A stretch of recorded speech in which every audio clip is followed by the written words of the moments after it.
Pearl Hart.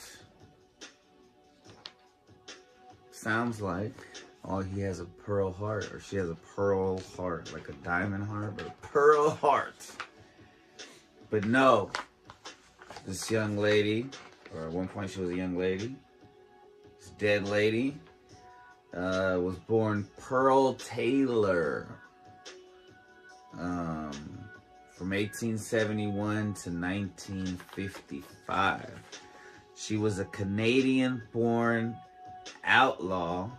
This is how presidents talk, and I learned that from Always Sunny podcast.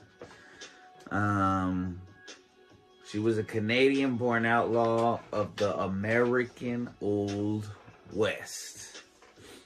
She committed one of the last recorded stagecoach robberies in the United States. And her crime gained notoriety primarily because of her gender. Many details of Hart's life are uncertain, with available reports being varied and often contradictory. Her early life. Hart was born Pearl Taylor in the Canadian village of Lindsay, Ontario. I know how to say Ontario. Her parents were both religious and affluent, and these factors provided their daughter with the best available education. At the age of 16, she was enrolled in a boarding school where she became enamored with a young man named Hart, who had been variously described as a rake. I don't know what that means. A drunkard and or gambler. The two of them eloped, but Hart soon discovered that her new husband was abusive and left him to return to her mother. Hart reconciled with her and left her husband and left her husband several times. During their time together, they had 2 children, a boy and a girl, whom Hart sent to her mother, who was then living in Ohio, which I think this brand is based in Ohio. In 1893, the couple attended the Chicago's World's Fair, where he worked for a time as a midway barker. She in turn developed a fascination with the cowboy lifestyle while watching Buffalo Bill's Wild West show. At the end of the fair, Hart left her husband again on a train bound for Trinidad, Colorado, possibly in the company of a piano player named Dan Bandman. Hart described this period of her life thus: I was only 22 years old. I was good looking, desperate, discouraged, and ready for anything that might come. I do not care to dwell on this period of my life. It is sufficient to say that I went from one city to another until sometime later I arrived in Phoenix. During this time, Hart worked as a cook and singer, possibly supplementing her income as a demi-mondaine, aka prostitute. There are also reports she developed a fondness for cigars, liquor, and morphine during this time. I mean, you know, I partied. I would have been like an outlaw, probably. A story of this period claims that while in Phoenix, Hart ran into her husband. Excuse me. He convinced her to come back to him and move to Tucson. Once the money she had saved ran out, he returned to his abusive ways. The story continues by saying that when the Spanish-American War began, he volunteered for military service. Hart then shocked observers by declaring that she hoped he would be killed by the Spanish. A variation of the story has Bandman instead of her husband leaving Hart for war. Interesting. It's funnier if it was the one, and she was like, man, because I bet you I bet you there was women that they were like, I hope he gets killed by the Spanish. I bet you there's a lot of men that were, not all the men, some men, many men who probably cheated on their wives, and then they went off to war, or they were abusive. And she said, man, I hope the Spanish kill that motherfucker. All right. Life of Crime. By early 1898, 100 years before. See, I always think like, because 1998. Dang. So more than 100 years ago. Hart was in the town of Mammoth, Arizona. Some reports indicate she was working as a cook in a boarding house. Others indicate she was operating a tent brothel near the local mine. Even employing a second lady for a time. When doing well for a time, why do I keep saying for a time? Her financial outlook took a downturn after the mine closed. Well, I read and missed the whole thing about the mine. About this time, Hart attested to receiving a message asking her to return home for her seriously ill mom. Looking to raise money, Hart and an acquaintance only known as Joe Boots, likely an alias, of course, worked an old mining claim he owned, but found no gold in the claim. Man, I really been wanting to play Minecraft. I gotta bring my Wii U home this weekend because for some reason I've been wanting to play Minecraft. And that just reminded me of Minecraft. The pair decided to rob a stagecoach that traveled between Globe and Florence, Arizona. The robbery occurred on May 30th, 1899. At a watering point near Cane Springs Canyon, about 30 miles southeast of Globe. Hart had cut her hair short and dressed in men's clothing. She was armed with a .38 revolver, while Boots had a Colt 45. One of the last stagecoach routes still operated in the territory. The run had not been robbed in several years, and thus the coach did not have a shotgun messenger.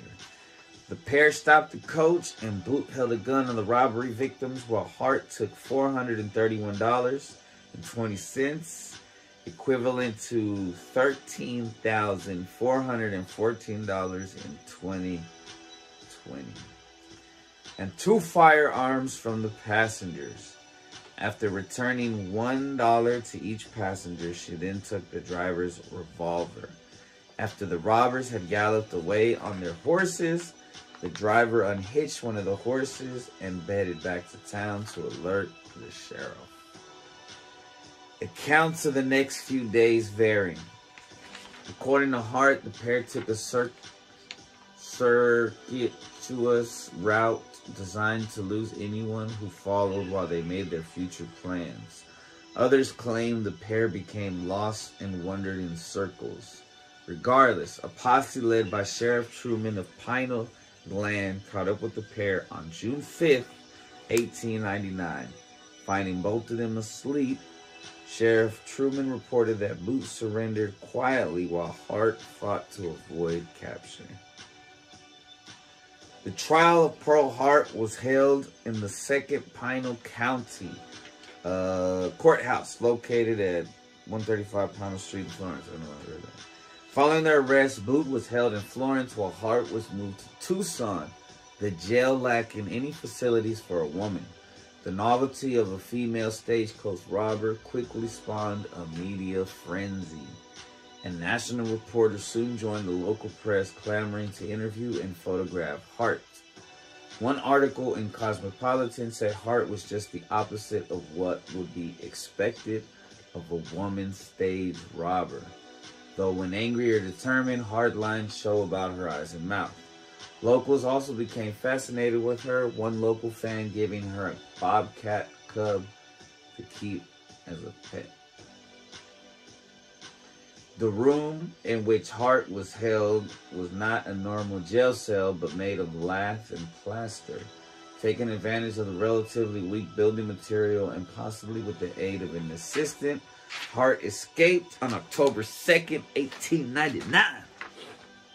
leaving an 18-inch hole in the wall. She was recaptured 2 weeks later in Deming, New Mexico. Hart and Boot came to trial for robbing the stage passengers in October 1899. During the trial, Hart made an impassioned plea to the jury, claiming she needed the money to be able to go to her ailing mother. Judge Fletcher M. Doan was shocked and angered when the jury found her not guilty and scolded the jurors for failure to perform their duties. 400 immediately... Oh, wait, I don't know why that number's there. Immediately following the acquittal, the pair was rearrested on the charge of tampering with U.S. mail. The pair were convicted during their second trial, with Boot receiving a sentence of 30 years and Hart a sentence of 5. Hart was she was incarcerated at Yuma Territorial Prison. Both Hart and Boot were sent to Yuma Territorial Prison to serve their sentences. Boot became a prison trustee. Oh, I guess there's a picture, but I only copied the text. Boot became a prison trustee, driving supply wagons to chain gangs working outside the walls. One day while driving a wagon, he escaped and was never seen again. At the time of his escape, Boot had completed less than 2 years of his sentence. The attention Hart had received in jail continued once she was imprisoned. The warden, who enjoyed the attention she attracted, provided her with an oversized 8 by 10 foot mountainside cell that included a small yard and allowed her to entertain reporters and other guests as well as pose for photographs. Hart, in turn, used her position as the only female at an all-male facility to her advantage, playing admiring guards and prison trustees off of each other in an effort to improve the situation. Hart's release from prison came in the form of a December 1902 pardon from Arizona Territorial Governor Alexander Brody. The reason for this pardon, given on the condition she leave the territory, is unclear. At the time, Hart claimed she was needed in Kansas City to play the lead in a play written by her sister about her life of crime. A later rumor emerged in 1964 following the death of all potentially involved parties, alleging Hart was pardoned because she had become pregnant in a manner which would embarrass the prison. There are accounts that she and the warden were lovers. There's no evidence Hart ever had a third child, so this rumor, if true, may indicate a successful ploy on Hart's part. Upon release from prison, Hart was provided with a train ticket to Kansas City. Shout out to Take 9. Later life. After leaving prison, Hart largely disappeared from public view. She had a short-lived show where she reenacted her crime and then spoke about the horrors of Yuma Territorial Prison. Following this, she worked under an alias as part of Buffalo Bill's Wild West show. Full circle. In 1904, Hart was running a cigar store in Kansas City when she was arrested for receiving stolen property. She was acquitted of the charge. Accounts have her returning to Tucson 25 years after her imprisonment to visit the jail cell that once held her. A census taker in 1940 claimed to have discovered Hart living in Arizona under a different name. She had married again.